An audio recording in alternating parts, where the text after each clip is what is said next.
शंभूनाथ को अपने घर परिवार से बहुत प्यार था। इसलिए वह चाहते थे कि वह हमेशा एक सूत्र में बंधा रहे। उनकी पत्नी ने भी उनकी इस रियासत का एक एक पत्थर जोड़े रखने की भरपूर कोशिश की, पर वक्त के थपेड़ों के आगे क्या उसकी चल पाई। नमस्कार मित्रों, आज हम अश्विनी कुमार भटनागर की लिखी कहानी लेकर उपस्थित हैं। आज की कहानी है रियासत। मित्रों, कहानी में आगे बढ़ने से पहले आप हमारे चैनल को अवश्य सब्सक्राइब कर लेना, वीडियो को लाइक और अपने मित्रों से शेयर करना, एक छोटा सा कमेंट्स लिखकर हमारा उत्साहवर्धन जरूर करना मित्रों। तो आइए चलते हैं कहानी की ओर। मित्रों, सड़क पार करके अंदर जाने से पहले शंभूनाथ रोज एक क्षण रुककर उस घर को अवश्य देखते थे जिसे कभी वह बड़े गर्व से अपनी रियासत कहते थे। बरसों पहले यह केवल एक जमीन का टुकड़ा था। एक दिन इस पर घर की नींव रखी गई। नींव का पत्थर उनके पिता रामनाथ ने रखा। पिता मकान पूरा होने से पहले ही चल बसे थे, पर उनका आशीर्वाद साथ था। जब रुपए कम पड़े तो माँ ने इस शर्त पर अपने आभूषण दिए कि उनके लिए एक छोटा सा पूजा घर बनाना पड़ेगा। शंभूनाथ ने सीढ़ियों के नीचे वाली खाली जगह को बंद करवाकर पूजा घर बनवा दिया था। शंभूनाथ की पत्नी सीता जब शादी के बाद पहली बार इस घर में आई थी तो मकान पूरा नहीं बना था, लेकिन इस अधूरे घर को देखकर उसे बहुत अच्छा लगा था। रुपए बचा बचा कर कम खर्चा करते हुए उसने पति को मकान पूरा करने में पूरी सहायता की।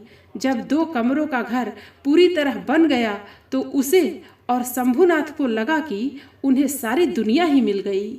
समय के साथ परिवार बढ़ा तो मकान छोटा पड़ गया। अब बेटी तो शादी के बाद ससुराल चली ही जाएगी, पर दोनों बेटों के लिए तो अपने अपने कमरे होने ही चाहिए। संयुक्त परिवार तो ठीक है, फिर भी जब बहुएं आएंगी तो संस्कार साथ लाएंगी। कहीं न कहीं तो बर्तन खड़कने की स्थिति अवश्य आएगी, शंभू ने सोचा। खाने की मेज पर शंभू ने हंसकर कहा, क्या ही अच्छा हो कि इसी मेज पर हमेशा हम सब एक साथ मिलकर खाना खाते रहें। क्यों, ऐसा क्यों नहीं होगा? सीता ने मुस्कुरा कर कहा, बेटे हमारे हैं, बहुएं ऐसी चुनकर लाऊंगी जो इस मेज का बंटवारा नहीं होने देंगी। वाह माँ, छोटे पुत्र राकेश ने कहा, तुम तो इस तरह कह रही हो मानो यह मेज नहीं घर हो। रिंकू, तू अभी छोटा है, सीता ने सार गर्भित स्वर में उत्तर दिया। अच्छी तरह समझ ले, खाने की मेज पर ही परिवार बनता और बिगड़ता है। बड़ा पुत्र सोमेश हंसा, जब इस मेज में इतनी शक्ति है तो किसी न किसी दिन यह अवश्य हमारे राष्ट्रीय संग्रहालय में शोभा देगी। यह कोई हंसने की बात है? सीता ने हल्के से झिड़का, यह सोचने की बात है। क्या मालूम, शंभूनाथ ने मीठे व्यंग से कहा, किसी दिन यह घर ही एक संग्रहालय बन जाए और यह मेज उसका एक महत्वपूर्ण अंग। शंभूनाथ के मुंह से निकली यह बात पूरी भविष्यवाणी सिद्ध हुई थी। सोमेश के लिए बहू माँ ने बड़े ठोक बजा कर ली थी। अपनी पसंद से तो लाई ही थी, पर साथ ही सोमेश को भी बहुत अच्छी लगी थी। एक निजी कंपनी में समन्वय अधिकारी थी। अपने पद के कारण उसका सामाजिक दायरा बहुत बड़ा था। काम ही ऐसा था कि सब जगह उसकी अपनी पहचान बन गई थी। शादी के बाद सीता ने टटोलते हुए पूछा था, क्या तुम नौकरी करोगी? नाम तो प्रमिला था, पर आधुनिकता के रंग में वह अपने आप को पम्मी कहलवाना अधिक पसंद करती थी। आज सब उसे इसी नाम से जानते थे। पम्मी के विचार इस विषय में एकदम स्पष्ट थे। नौकरी करना और आर्थिक रूप से स्वतंत्र होना उसका लक्ष्य था। स्तर तो बढ़ता ही है, साथ ही मैं भी कुछ हूँ कि कल्पना ही गर्व और आत्मविश्वास की जड़ गहरी कर देती है। शादी न तो लक्ष्य है और न ध्येय। माँ को पम्मी से बड़ा डर लगता था। उसके खुले विद्रोही विचारों के कारण ढंग का लड़का मिलेगा भी या नहीं, यह बात उसे परेशान करती थी। बड़ी मुश्किल से शादी के लिए मनाया था। इससे पहले कि पम्मी अपने विचार व्यक्त करती, माँ ने उत्तर दिया, नौकरी करेगी या नहीं यह आप पर निर्भर करता है। हमने तो अपनी बेटी को यही शिक्षा दी है कि घर गृहस्थी पहले है और सब कुछ बाद में। सीता उत्तर से संतुष्ट नहीं हुई। पूछा, तो क्या हमारे कहने से नौकरी छोड़ देगी? माँ ने तुरंत कहा, क्यों नहीं, अब तो आप ही उसकी माँ हैं और माँ की आज्ञा मानना हर बेटी का कर्तव्य है। पम्मी ने नाराजगी से माँ की ओर देखा। कुछ बोलती तो सबके सामने माँ का अपमान होता, अतः होठ भींच कर रह गई। होने वाली सास के प्रति कुंठा हो आई कि बड़ी दकियानूस लगती है। माहौल का बोझिलपन दूर करने के लिए शंभूनाथ ने हंसते हुए पूछा, क्या स्टैम्प पेपर पर लिखवाओगी? देखा नहीं बेटी कितनी समझदार है। हाँ जी, हमें बेटी पसंद है, यह हम लिखकर अभी दे देते हैं। सब हंस पड़े। रिश्ता तय हो गया। पम्मी ससुराल आ गई। उसने नौकरी से त्याग पत्र नहीं दिया था, केवल लंबी छुट्टी ली थी। कंपनी के अधिकारी उससे बहुत प्रसन्न थे। इस कारण उसकी जगह एक दूसरी लड़की को अस्थायी रूप से रख लिया था। यह बात उसने ससुराल में किसी को नहीं बताई थी, अपने पति को भी नहीं। सोमेश एक सरकारी कारखाने में वरिष्ठ अभियंता था। अच्छा वेतन और अच्छा मान, पर बड़े तनाव का काम। वैसे तो समय से घर आ जाता था, पर कभी कभी कारखाने की या मजदूरों की समस्या आ जाने से बहुत देर हो जाती थी। एक दिन जब वह बहुत थका हुआ घर आया तो उसने पत्नी से कहा, यार गर्मा गर्म कॉफ़ी बना कर लाओ। कॉफ़ी नहीं मिलेगी, पम्मी ने मुंह बनाकर कहा। क्यों? सोमेश ने आश्चर्य से पूछा। कॉफ़ी बहुत महंगी है। स्वर में टेढ़ापन था। पर कॉफ़ी का जार तो मैं लाया था, सोमेश ने कहा। रखा होगा, जानते नहीं क्या कि कॉफ़ी में दूध ज़्यादा लगता है? पम्मी ने कंधे उचकाते हुए कहा। अब दूध के दाम भी तो दिन पर दिन बढ़ रहे हैं। सारे इशारे माँ के ऊपर थे। सोमेश समझ रहा था, पर तकरार के मूड में नहीं था। चलो यार, छोड़ो कॉफ़ी को, सोमेश ने हंसकर कहा। चाय ही बना लाओ। पम्मी मटकती हुई रसोई में गई और थोड़ी देर में 2 प्याले चाय बना कर ले आई। माँ जी पूछ रही थीं, क्या तुम 2 प्याले चाय पियोगे? सोमेश हंस पड़ा। सुनो, मिठाई खाने को मन कर रहा है, फ्रिज में देखो, कुछ मिल जाएगा। ना बाबा, पम्मी ने कानों पर हाथ रखते हुए कहा। जब भी मैं फ्रिज को हाथ लगाती हूँ, सासू माँ घूर कर देखती हैं, मुझे अच्छा नहीं लगता। सोमेश ने गहरी ठंडी सांस छोड़ी। ये सास बहू अचानक यह अपना घर अतिथि गृह का सा हो गया था। जितने रुपए दोगे उतना ही खाने को मिलेगा। वैसे माँ ऐसी है नहीं, अब झगड़ा करे तो किससे? सोमेश सोच में पड़ गया। तो फिर मैं ही जाता हूँ, सोमेश ने उठते हुए कहा। मुझे तो माँ प्यार से घूरेगी। यह तो कोई मजाक की बात नहीं है, पम्मी ने कहा। वैसे तुम जाओगे तो सासू माँ समझेंगी कि मैंने ही तुम्हें भेजा है। सोमेश हंसकर बैठ गया। सोचने लगा कि यूँ तो आजकल हिंदी फिल्मों ने माँ शब्द को बहुत उठा दिया है, जैसे दादी माँ, नानी माँ, बड़ी माँ, छोटी माँ, पर सासू माँ का नया नया प्रचलन हुआ है। जब प्यार व आदर सम्मान से पम्मी सासू माँ कहती है तो लगता है कि किसी आदिवासी ने जहर भरा तीर फेंका है। अपना फ्रिज होता तो कोई परेशानी नहीं होती, पम्मी ने कहा। जो मन करता खाते, जब मन होता खाते। आखिर पिताजी ने गृहस्थी के सारे सामान का रुपया दिया है, सब बैंक में पड़ा है। यह कमरा देखा? सोमेश ने चारों दीवारों की ओर हाथ घुमाते हुए कहा। फ्रिज तो दूर, एक स्टूल तक रखने की जगह नहीं है। यहाँ रखने को कौन कहता है? पम्मी ने सारगर्भित स्वर में कहा। क्या मतलब? सोमेश के स्वर में आश्चर्य था। मैं साफ साफ कहती हूँ, मुझे यहाँ बड़ी घुटन महसूस होती है। मुझे नौकरी करनी है और अपना अलग घर चाहिए। यहाँ तो घुट घुट कर मर जाऊंगी, पम्मी ने तीखे स्वर में कहा। अलग घर? सोमेश का मुंह खुला का खुला रह गया। यह स्थिति भी आएगी इसका आभास तो था। हाँ अलग, पम्मी ने जोर देकर कहा। और नौकरी भी करोगी? मैंने नौकरी से त्याग पत्र नहीं दिया है, मेरी छुट्टियां खत्म होने वाली हैं, पम्मी ने दृढ़ता से कहा। पहली तारीख से काम पर जाऊंगी। और माँ क्या कहेगी? कुछ भी कहें, पम्मी ने कहा। माँ और पिताजी को अब ऊपर उठना ही पड़ेगा, मेरे पिताजी ने भी यही सलाह दी है। जब से पम्मी घर आई थी, न जाने कैसे और कब हंसी खुशी का माहौल गायब हो गया था। एक अजीब सा खामोश सन्नाटा छाया रहता था। अब जब पम्मी बिना सास ससुर को बताए नौकरी पर जाने लगी तो यह सन्नाटा मनहूसियत में बदल गया। सीता शायद इस स्थिति से समझौता कर भी लेती, पर सबसे अधिक यह अखरा कि बहू ने उन लोगों को बताना भी ठीक नहीं समझा।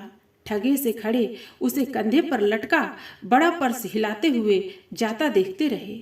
शाम को पम्मी जब घर आई तो सीता ने कटुता से पूछा, क्या नौकरी पर गई थी? हाँ, पम्मी ने दृढ़ता से कहा। क्यों?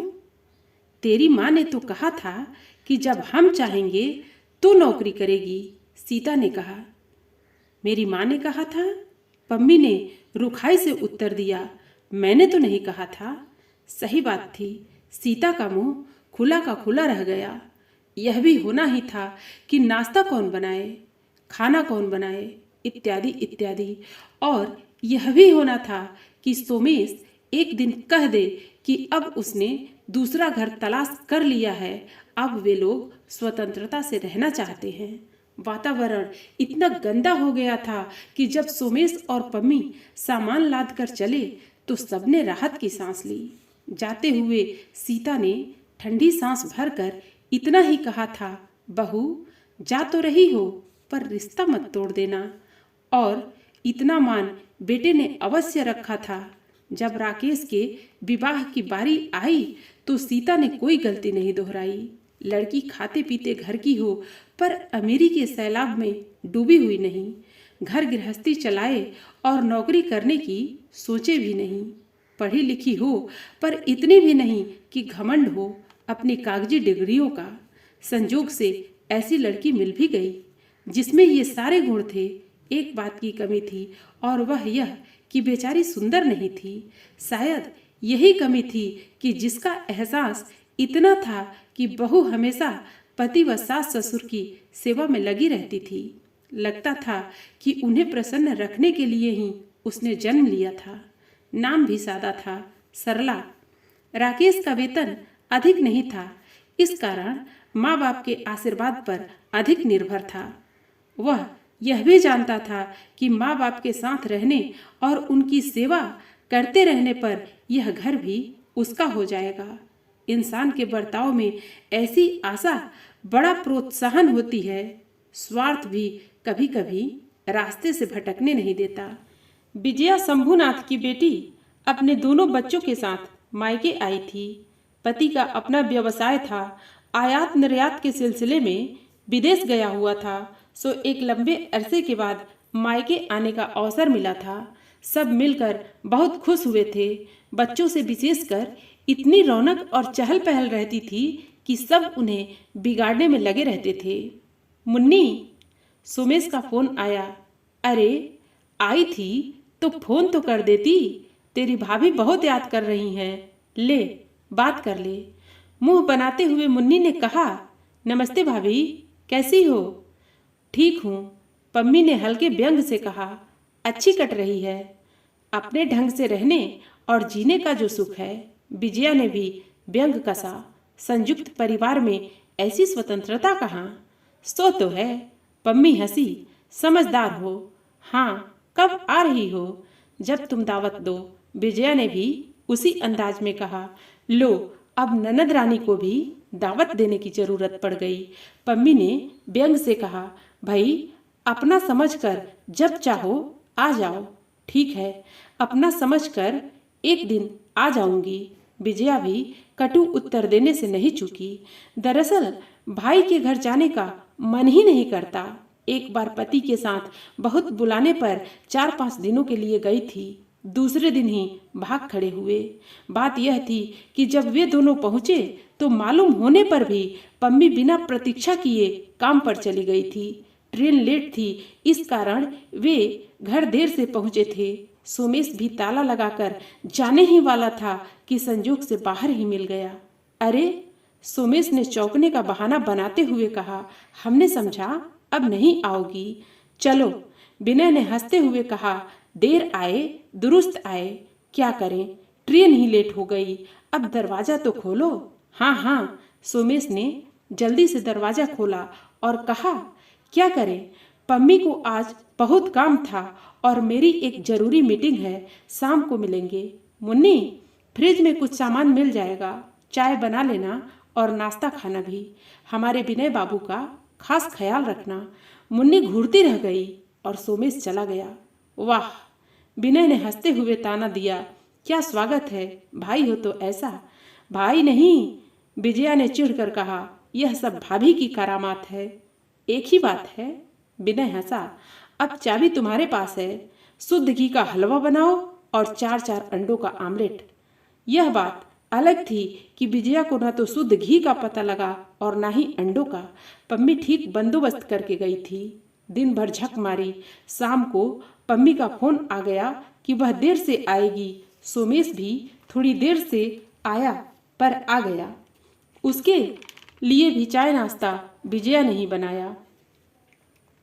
पम्मी थकी हारी जब आई तो खाना बनाने की हिम्मत ही न थी। नमकीन चावल बनाए और बाजार से थोड़ा दही मंगवा लिया। अगले दिन भी यही दिनचर्या रही। शाम को देर से जब दोनों आए तो विनय और विजया क्षमा मांगकर चले गए। किसी को अधिक राहत मिली यह कहना कठिन था।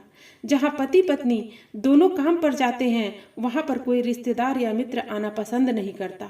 सब कुछ बड़ा रूखा रूखा सा लगता है। कुछ ही समय में वे समाज से अलग हो जाते हैं। कोई जाए भी तो किस लिए, खाली दीवारों से टक्कर मारने तो कोई नहीं जाता।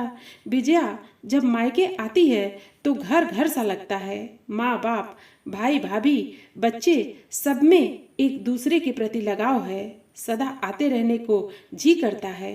यही नहीं, और रिश्तेदार भी न केवल मिलने आते हैं बल्कि आकर दावत भी दे जाते हैं। समय कैसे कट जाता है पता ही नहीं चलता।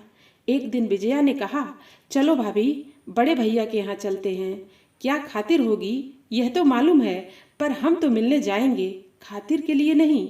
सरला हंसी, तुम ठीक कहती हो, शाम को चलेंगे, दोनों घर पर मिलेंगे। नहीं, विजया ने कहा, दोपहर में खाना खा कर ही चलेंगे। पास में सुषमा चाची रहती हैं, पहले उनके घर जाएंगे, बहुत दिन हुए मिले। ठीक है, सरला ने उत्तर दिया। सुषमा चाची के घर संजोग से कोई नहीं था। बाहर ताला लगा था। थोड़ी देर प्रतीक्षा की पर वे नहीं आईं। पैदल पैदल सोमेश के घर पहुंची। सोचा कुछ देर खड़ी रहेंगी। 15 मिनट इधर उधर टहलती रहीं। तभी एक बच्चा आया, धूल धूसरित और धूप से काला, पीठ पर भारी बस्ता था, बुढ़ों की तरह झुककर चल रहा था। ध्यान से देखा तो यह सोमेश का पुत्र सैम था। नाम रखा था सम्राट, पर सैम ही कहलाता था। मुश्किल से 6 वर्ष का था। गले में लटकी डोरी में बंधी चाबी से ताला खोला। 2-3 बार कोशिश के बाद ताला खुल गया था। तरस खाकर विजया ने उसे गोदी में उठा लिया। हाय सैमी, बुआ को नहीं पहचाना? सैम ने खोई आंखों से दोनों को देखा और पहचानने का प्रयत्न किया। बोला, कुछ नहीं। गोदी से उतर गया। चुपचाप बस्ता एक तरफ रखा और उन्हें देखता रहा। माँ ने कई बार कहा था कि कभी अजनबियों से बात न करे। धीरे धीरे प्यार पाने से वह सामान्य हुआ। बुआ ने हाथ मुंह धुलाया। खाने की मेज पर प्लेट से ढका खाना रखा था। खाना खाने ही वाला था कि विजया ने देखा कि खाने में चींटियां लगी हुई थीं। अरे रुक, मत खा, विजया ने जल्दी से प्लेट हटाते हुए कहा। खाने में तो चींटियां लगी हुई हैं। भाभी भी बस, नौकरी सब कुछ है, बच्चा कुछ नहीं। सैम चुपचाप देखता रहा। क्या रोज ऐसा ही खाना मिलता है? विजया ने पूछा। कभी कभी, सैम ने उत्तर दिया। फिर क्या करते हो? कुछ नहीं। मासूम बच्चे का मासूम उत्तर। फ्रिज में डबल रोटी मिल गई। कुछ अंडे भी थे। सरला ने जल्दी से सैंडविच बनाए और सैम के सामने रखे। जिस तरह सैम ने खाए, लगता था कि वह कई दिनों से भूखा था। पता नहीं खाने का या प्यार का। फोन आया, माँ का था। सैम से कह रही थी कि देर से आएगी, गृह कार्य कर ले, और समझ में नहीं आए तो पड़ोस की राखी दीदी से पूछ ले। कुछ देर बाद सोमेश का फोन आया, मीटिंग में उलझा हुआ है, देर हो जाएगी। अगर माँ तब तक ना आए और भूख लगे तो नीचे पास वाली दुकान से अपनी पसंद का डोसा इडली ले आए। सैम ने दोनों के आदेश सुने और आज्ञाकारी बालक की तरह से सिर हिलाया। विजया का जी भर आया। बाबा दादी का सुख भी नहीं है बच्चे के हिस्से में। विजया ने कहा, क्या लाभ ऐसी नौकरी का जो बच्चा लवारिसों की तरह पले। पम्मी दीदी कहती हैं, सरला ने कहा, सास ससुर को देखते ही उनका तनाव बढ़ जाता है। अलग रहने से कम अपने मन का खा पी सकते हैं और जीवन अपनी मर्जी से जी सकते हैं। कुछ दिनों के लिए सैम की देखभाल के लिए नानी आ गई थीं, पर वह भी कब तक रहती। बच्चे को प्यार करके और खाने का प्रबंध करके दोनों चुपचाप वापस चली गईं। सोमेश या पम्मी ने कभी शिकायत भी नहीं की। स्वास्थ्य और स्वतंत्रता का सीधा संबंध है। स्वतंत्रता का सुख वही इंसान भोग सकता है जो शरीर से स्वस्थ हो। कभी सोमेश बीमार पड़ा तो पम्मी को देखभाल करने का अवकाश नहीं, और कभी पम्मी को कुछ हुआ तो सोमेश ने अपने आप को व्यस्त पाया। कभी सैम की तबीयत ठीक नहीं हुई तो पड़ोसियों के सहारे ठीक हुआ। कई नौकरानियों और नौकरों से ठगे जाने पर कोई दूसरा रखने का साहस कभी नहीं हुआ। शंभुनाथ जब बाजार जाते थे तो अपनी बूढ़ी छतरी अवश्य साथ रखते थे। यह छतरी कम, लाठी अधिक थी। चलते समय अक्सर लड़खड़ा जाते थे। सीता की मौत के बाद अधिक घर में रहना अच्छा नहीं लगता था। इस कारण कमजोर टांगों के बावजूद घूमने रोज जाते थे और सरकारी बगीचे में बैठा करते थे। एक दिन जब वह बैठे एकाग्रता से सामने खेलते बच्चों को देख रहे थे कि किसी ने कंधे पर हाथ रखा। चौंक कर देखा तो पाया कि पुराना परिचित रतनलाल था। अरे तुम, शंभुनाथ ने पहचानते हुए कहा। आप तो ऐसे खोए बैठे हैं कि दिन दुनिया की कुछ खबर ही नहीं। रतनलाल ने पास बैठते हुए कहा। अब क्या खबर लें, शंभुनाथ ने ठंडी सांस खींचते हुए कहा। और किसकी खबर लें? क्यों, क्या आपको सोमेश के बारे में कुछ पता नहीं? रतनलाल ने आश्चर्य से पूछा। क्या हुआ सोमेश को? शंभुनाथ ने फीके स्वर में कहा। उससे और बच्चे से मिले तो लगता है सालों गुजर गया। बहुत चाह कर भी शंभुनाथ की जबान पर पम्मी का नाम नहीं आता था। सीता की बीमारी में उसने तनिक भी सहायता नहीं की थी। स्वयं ही अपनी सहायता कर ले तो बहुत था। अजीब बाप हैं आप, रतनलाल ने व्यंग से कहा।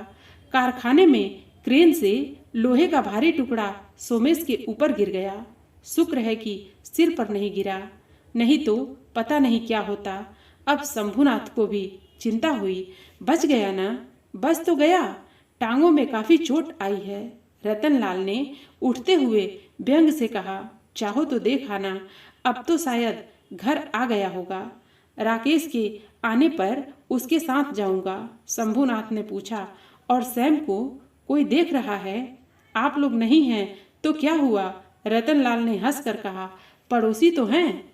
हाँ, यह कहना तो भूल ही गया कि आपकी बहू की हालत भी अच्छी नहीं है। सोमेश को देखकर ऐसा धक्का लगा है कि बेचारी शून्य सी बैठी रहती है। शंभुनाथ का सिर घूम गया। इतना सब कुछ हो गया और उसे कुछ पता नहीं। यह सोचना कि इस स्थिति के लिए कौन जिम्मेदार है, अब कोई अर्थ नहीं रखता। विजया सैम को अपने साथ ले आई थी। सोमेश और पम्मी की हालत में भी सुधार हो रहा था। बेटे, शंभुनाथ ने क्षीण स्वर में कहा, रोज रोज तो आना बड़ा मुश्किल है। तुम जानते ही हो, राकेश और बहू भी अधिक समय नहीं दे सकते हैं और तुम्हें भी साथ आकर रहने को नहीं कह सकता। आंसू टपकाते हुए पम्मी ने कहा, पिताजी, मेरी गलती की अधिक सजा मत दीजिए। मैं पहले ही बहुत पछता रही हूँ। तुम गलत समझ रही हो। शंभुनाथ के होठों पर मुस्कुराहट का आभास था। दरअसल तुम तो जानती हो कि मैंने ऊपर 2 कमरे और बना लिए हैं।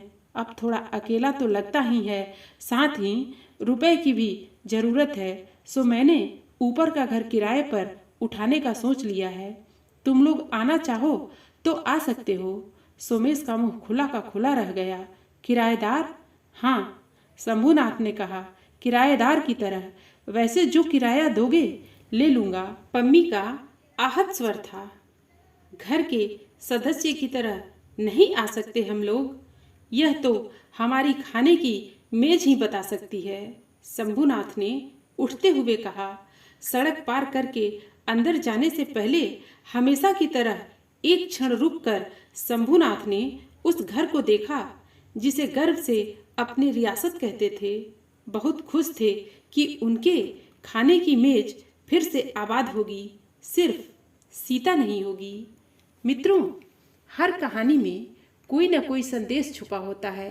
कहानी लोगों का मनोरंजन करने के साथ साथ जिंदगी की जरूरी सीख भी देती है। फिर मिलते हैं अगली प्रस्तुति के साथ। धन्यवाद।